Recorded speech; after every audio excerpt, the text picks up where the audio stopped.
Assalamualaikum warahmatullahi wabarakatuh.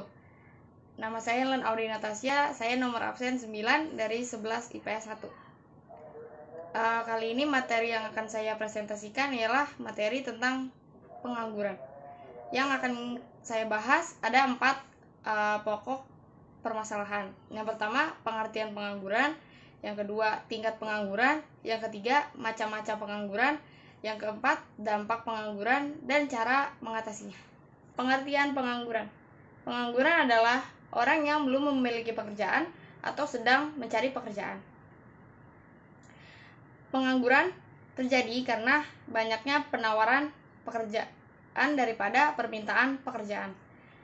Pengangguran menjadi masalah besar di negara berkembang karena negara berkembang mengalami pertumbuhan penduduk yang terus bertambah tiap tahun. Sedangkan lapangan pekerjaan yang terus menipis setiap tahun. Yang kedua, tingkat pengangguran. Tingkat pengangguran adalah perbandingan jumlah pengangguran dengan angkatan kerja yang dinyatakan dalam persen. Dirumuskan sebagai berikut, yaitu tingkat pengangguran sama dengan jumlah pengangguran per jumlah angkatan kerja dikali 100%. 3. Macam-macam pengangguran. Pengangguran dibedakan menjadi 2, yaitu pengangguran sukarela dan pengangguran terpaksa. Pengangguran sukarela adalah pengangguran yang tidak atau belum memiliki pekerjaan karena ia sudah merasa kebutuhannya sudah tercukupi, dan bila ia bekerja, ia ingin mendapatkan pendapatan yang besar. Yang kedua, pengangguran terpaksa. Pengangguran terpaksa ini adalah pengangguran yang ingin bekerja tetapi lapangan pekerjaan yang semakin menurun atau menipis, yang disebabkan oleh beberapa faktor, biasanya masalah ekonomi dan sebagainya. Nah, pengangguran terpaksa ini dibagi lagi menjadi 5, yaitu yang pertama pengangguran konjungtur, yang kedua pengangguran struktural, yang ketiga pengangguran musiman, yang keempat pengangguran terbuka, dan yang kelima adalah pengangguran terselubung. Yang pertama itu pengangguran konjungtur. Pengangguran konjungtur adalah pengangguran yang terjadi karena adanya fluktuasi atau ketidaktetapan harga barang dan sebagainya. Pengangguran ini memiliki 4 masa, yaitu masa depresi, recovery, boom, dan resesi.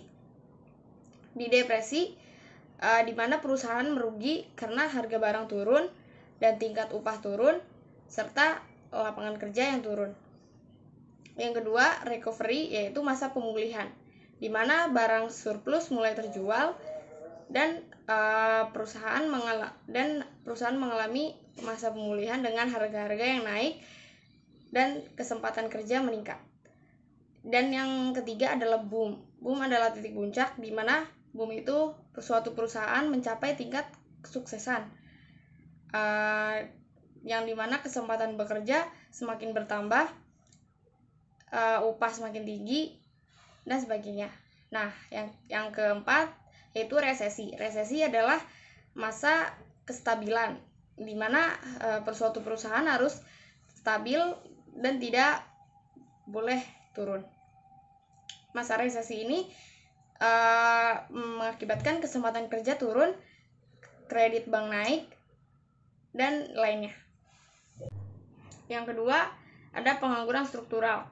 Pengangguran struktural biasanya terjadi karena perubahan ekonomi suatu negara. Misalnya dari negara agraris menjadi negara industri. Maka itu akan menyebabkan banyak pekerja yang telah bekerja di PHK atau dipecat karena akan berubah ke ekonomi industri.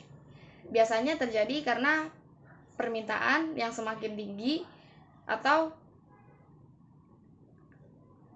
penggunaan mesin dan teknologi yang lebih maju lainnya. Yang ketiga, pengangguran musiman. Pengangguran ini terjadi karena musim, contohnya seperti petani dan kuli bangunan. Mereka jika musim hujan tidak bisa melakukan pekerjaannya dengan baik, maka ini yang disebut dengan pengangguran musiman. Yang keempat adalah pengangguran terbuka. Pengangguran terbuka adalah pengangguran yang benar-benar belum memiliki pekerjaan. Contohnya adalah mahasiswa. Yang kelima adalah pengangguran terselubung. Pengangguran ini adalah pengangguran yang tidak sepenuhnya menganggur, tetapi bekerja di bawah jam kerja. 4. Dampak dan cara mengatasi pengangguran. Dampak pengangguran bisa menyebabkan dua hal, dampak bagi negara dan dampak bagi individu. Dampak bagi negara yang pertama adalah pertumbuhan ekonomi menurun.